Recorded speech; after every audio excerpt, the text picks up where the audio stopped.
Giovanni Ignazio DiGuardi, Italian, D, Latin small letter S O, modifier letter vertical line Vanni I, Latin small letter N with left hook, modifier letter vertical line, Latin small letter N with left hook at Joe Dio D, April 29, 1914, January 12, 1979, known as Johnny Dio DiGuardi, was an Italian-American organized crime figure and labor racketeer. He is known for being involved in the acid attack which led to the blinding of newspaper columnist Victor Riesel, and for his role in creating fake labor union locals to help Dio Mafia become general president of the Teamsters. Childhood and early criminal career. John DiGuardi was born on April 29, 1914, on the Lower East Side of New York City and brought up on Forsyth Street in Little Italy, to Giovanni B. DiGuardi and Rose Plumeri. He was the eldest of three brothers, including Thomas, Tommy Dio and Frank J. Frankie Dio DiGuardi. His father was murdered in August 1930 in what police called a mob-related execution. DiGuardi's uncle, James Jimmy Doyle Plumeri, was a member of the gang run by Albert Marinelli and his patron, Charles Lucky Luciano, head of the rapidly forming Genovese crime family. DiGuardi was introduced to organized crime at the age of 15 by his uncle. At the time, labor racketeering in the garment district was controlled by Luciano and Tommaso Tommy Galliano, head of the Lucchese crime family. Plumeri, John DiGuardi, and brother Tommy were working for both gangs.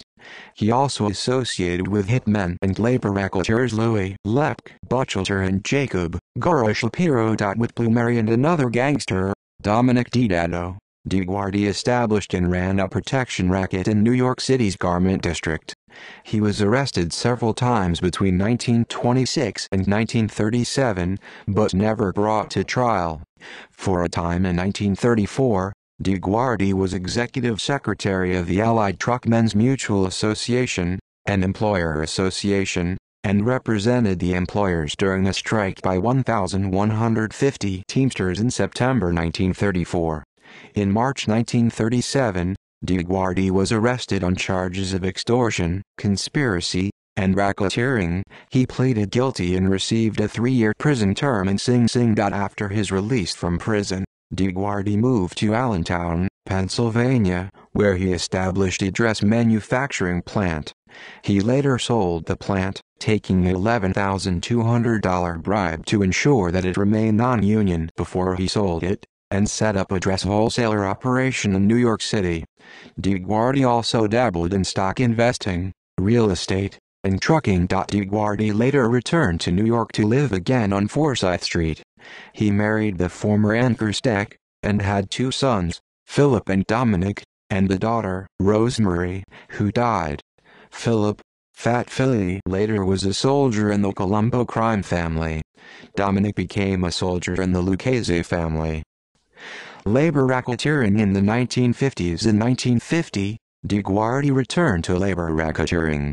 He was appointed regional director of the United Auto Workers AFL, UAW-AFL, and received 12 charters for paper locals in the garment industry. Criminals formed the membership of the paper locals, and DiGuardi demanded money from employers who wished to remain union-free and extorted cash from unionized employers who wished to avoid strikes and other labor troubles. DiGuardi was arrested for extortion in July 1952. Meanwhile, New York state officials charged DiGuardi with tax evasion, see below. Although DiGuardi was never convicted for this labor racketeering incident, he was removed from his post in February 1953 by the UAW-AFL and ejected from the union in April 1954. In the midst of the 1952-54 labor racketeering scandal, DiGuardi was charged with tax evasion. New York state tax officials charged that DiGuardi had taken a bribe when selling his Pennsylvania dress factory, and failed to report the bribe as income. DiGuardi denied the charge, but he was found guilty in March 1954 and sentenced to 60 days in prison. This conviction, rather than the allegations of labor racketeering, was the pretext used to remove him from his UAWAFL position. Teamsters paper local scandal. DeGuardi's association with the International Brotherhood of Teamsters was a long one. He became acquainted with New York City Teamsters leaders Martin T. Lacy and John J. O'Rourke in 1934, when DeGuardi represented the employers in a trucking strike. DeGuardi was involved again with the Teamsters by 1954, when police suspected him of involvement in a protection racket run by several Teamsters locals aimed at trucking employers. His ties soon deepened. He met in a New York City hotel room with Midwestern Teamsters leader Jimmy Hoffa and plotted to help Hoffa oust Teamsters General President Dave Beck. Between November 29 and December 15, 1955, DeGuardi obtained charters from the Teamsters for 7 paper locals. O'Rourke, a Hoffa ally, was planning to challenge Lacy, a Beck supporter, for the presidency of the 125,000-member New York City Teamsters Joint Council. Winning control of the delegate-rich Joint Council would significantly boost Hoffa's chances of ousting Beck, and might lead other large, important joint councils and locals to join a Hoffa bandwagon.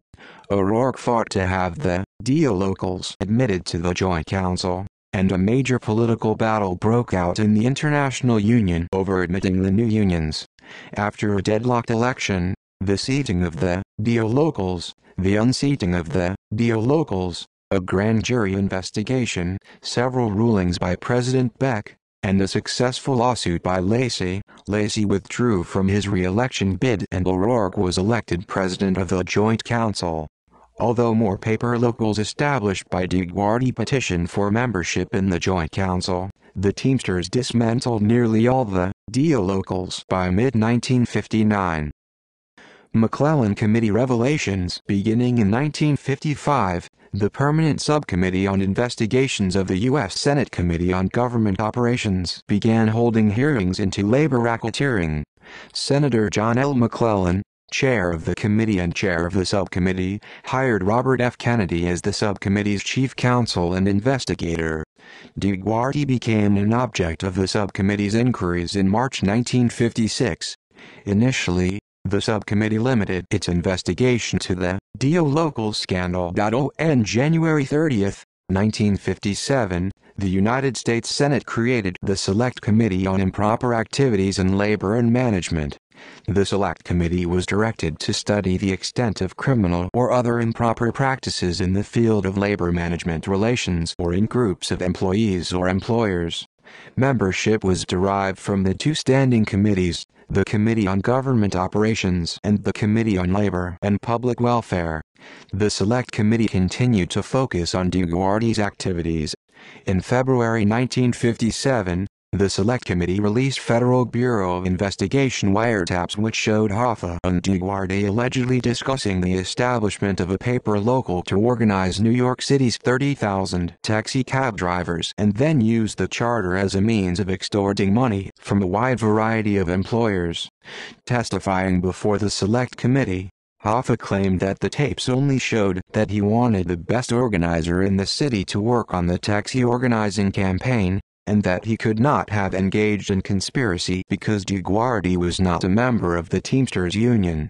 The Select Committee accused Hoffa of being behind the Dio locals, and of arranging for a $400,000 loan to the Graft Britain International Longshoremen's Association in a bid to take over that union and gain Teamsters control of the waterfront as well as warehouses. DeGuardi, who by this time was in prison serving time on bribery and conspiracy charges, see below, was paroled by a federal court in order to testify at the Select Committee's hearings. The Select Committee developed evidence that the UAWAFL had paid DeGuardi $16,000 to leave the union but he wouldn't, and that even after his ouster DeGuardi had maintained effective control over his UAWAFL paper locals for nearly a year. Michigan Governor G. Menon Williams testified that, when he was director of the Menon Toiletries Company, DeGuardi asked him for a $15,000 bribe in order to call off a 1951 strike. In a 2-hour appearance before the Select Committee, DeGuardi invoked his Fifth Amendment right against self-incrimination 140 times. and refused to answer any of the committee's questions. The Select Committee's evidence was further undermined when one of its star witnesses against DeGuardi was found to be mentally incompetent. A notorious and iconic photograph of DeGuardi was taken at the time of his testimony, see info box above. As DeGuardi was leaving the committee hearing room, a crowd of press photographers gathered around him. DeGuardi attempted to flee so that his photograph would not be taken. United Press photographer Stanley Tetrick raced ahead of DeGuardi to take a photograph. International News Photos photographer Jim Mon snapped a photograph, see info box above, of a snarling DeGuardi, cigarette dangling from his mouth, pushing Tetrick out of the way with one hand, not shown, and his other clenched in a tight fist, not shown. DeGuardi also screamed, "You sons of bitches, I got a family." The photograph was widely published in American newspapers, and became an iconic image of DeGuardi, mafioso in general, and the way in which chic dress and charm conceal brutality and thuggery. The image is also a widely known symbol of Teamsters union corruption. Role in Victor Rizal acid attack. In the midst of the Teamsters paper locals scandal, DeGuardi was indicted for planning the acid attack on crusading newspaper columnist Victor Rizal. At 3 a.m. on April 5, 1956, an unknown assailant threw a vial of acid into Rizal's face as he left a late-night interview at Lindy's, an attack which left the journalist permanently blind. The FBI identified Abraham Telvey as the assailant in August 1956, but Telvey had been murdered on July 28, 1956, by mobsters for demanding an additional $50,000 on top of the $500 he had already received for the crime. On August 29, 1956, DeGuardi was arrested for conspiracy in the Rizal attack, pleaded not guilty, and was released on $100,000 bond even though prosecutors later publicly linked him to the Telvey murder. DeGuardi was tried separately for the attack on Rizal.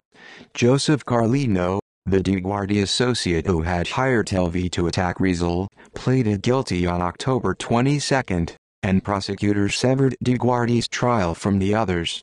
Carlino later testified that DeGuardi had ordered Gandolfo Maranti to find a hitman and identify Rizal, and that Maranti had contacted Dominic Bando to assist him in finding the hitman, Bando contacting Carlino, who sought out Telvey. Maranti and Bando were found guilty, Bando pleading guilty at the last moment. Conspiracy charges against DeGuardi were later dropped despite the convictions. DeGuardi's attorney delayed the trial for nearly 5 months with motions. When the trial finally began, Carlino and Maranti recanted their pre-trial statements and courtroom testimony, claiming they did not know who had ordered the attack on Rizal. By September 1957, the government no longer sought to prosecute DeGuardi for the attack. Extortion and tax evasion trials. DeGuardi's legal troubles worsened during his trial for the Rizal attack, when he was indicted in October 1956 on extortion and conspiracy charges. The indictment alleged that DeGuardi and others had extorted money from truck drivers in the New York City garment industry, and received bribes from employers in exchange for refusing to call strikes.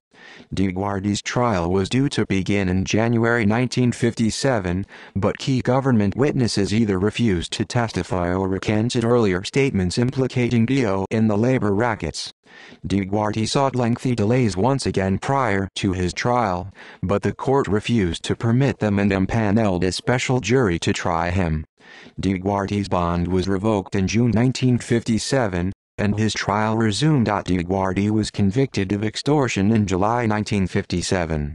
Key prosecution witnesses again recanted their testimony against him. The special jury considered the case for 9 days, but nonetheless found him guilty on July 25, 1957, and he was sentenced in September to 2 years in prison. As DiGuardi was awaiting sentencing in his extortion case, a federal grand jury indicted him on tax evasion charges. DiGuardi denied the charges and again sought lengthy trial delays, but the government halted the trial. The reason for the tax trial delay soon became apparent as state charges on extortion and conspiracy were once more brought against DiGuardi. The charges had originated in June 1956, but DiGuardi had never been prosecuted. With the collapse of the Rizal case, state officials finally decided to act on the 1956 indictment, and DiGuardi's second trial for labor racketeering began 2 days after his tax evasion trial halted. DiGuardi's tactic of delay was denied once more, and he was quickly found guilty on both charges in December 1957. He was sentenced to 15 years in Sing Sing, and began serving time on January 10, 1958. However, DiGuardi appealed his conviction, and on June 23, 1959, a New York State appellate court reversed his conviction. Within an hour of his release from state prison, however, DiGuardi was rearrested on federal tax evasion charges. His tax evasion trial began in March 1960. He was found guilty a month later, and was sentenced to 4 years in federal prison. Although a United States Court of Appeals reversed his conviction and ordered him retried in July 1960, the United States District Court found that he had filed his appeal too late and reinstated his conviction. Later life and legal troubles. DiGuardi's state sentence on extortion and conspiracy ended in June 1959, and he entered federal custody to serve his sentence for tax evasion. He was paroled in 1963, and went to work for Consumers Kosher Provision, a kosher meat products supplier. Stock and bankruptcy fraud trials. In April 1966, DiGuardi and his son, Dominic, were indicted for bankruptcy fraud. According to prosecutors, Consumers Kosher Provision was losing market share to its competitor, American Kosher Provisions. Owner Herman Rose asked the Lucchese crime family for help, and Dominic DiGuardi convinced Rose that his father, up for parole and needing a job in order to win his release, could help.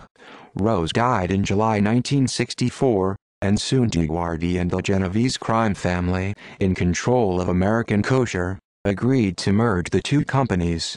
The merging companies then attempted to dominate the kosher meat market in the United States. Local unions of the amalgamated meat cutters controlled by the Lucchese and Genovese crime families would selectively strike other kosher meat producers, causing supermarkets to switch to the merged company in order to ensure a steady supply. Distributors in supermarkets were also bribed or coerced by mobsters to switch kosher meat suppliers. The company also slashed costs by distributing spoiled and rotten meat to stores, and raising prices dramatically. Companies such as First National Kosher Provisions, Mizrach Kosher Provisions, Tel Aviv Kosher Provisions, Finest Kosher Provisions, and others were taken over when they collapsed, and assets, raw and processed meat, transferred back and forth among them.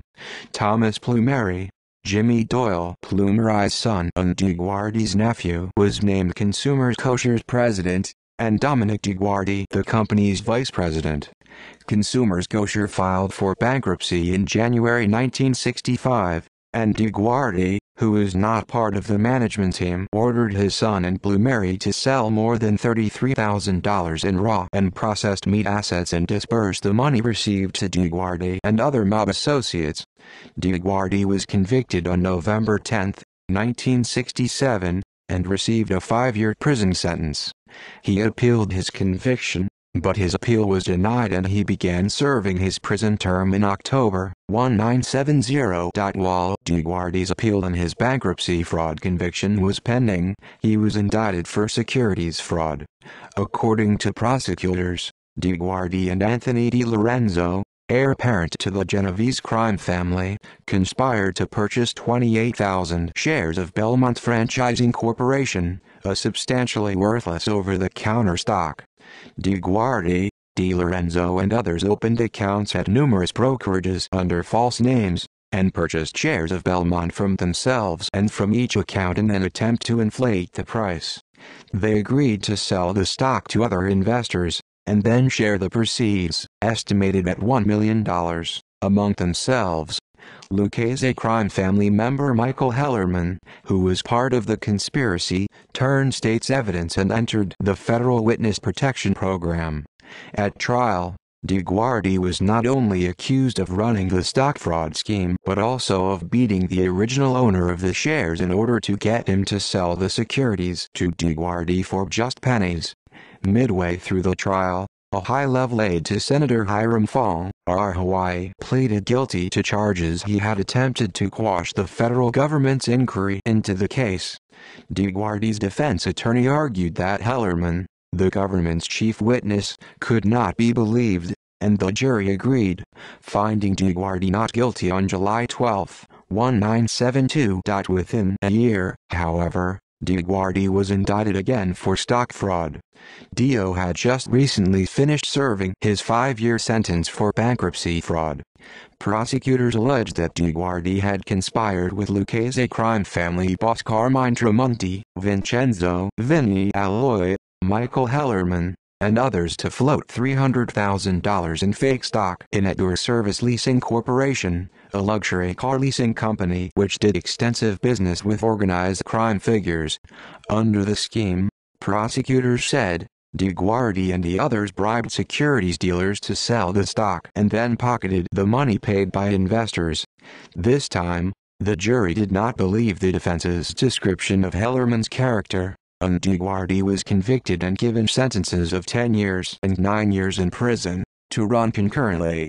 DeGuardi appealed his conviction, but a federal appellate court upheld his conviction. A second appeal was also made, but his conviction was upheld again.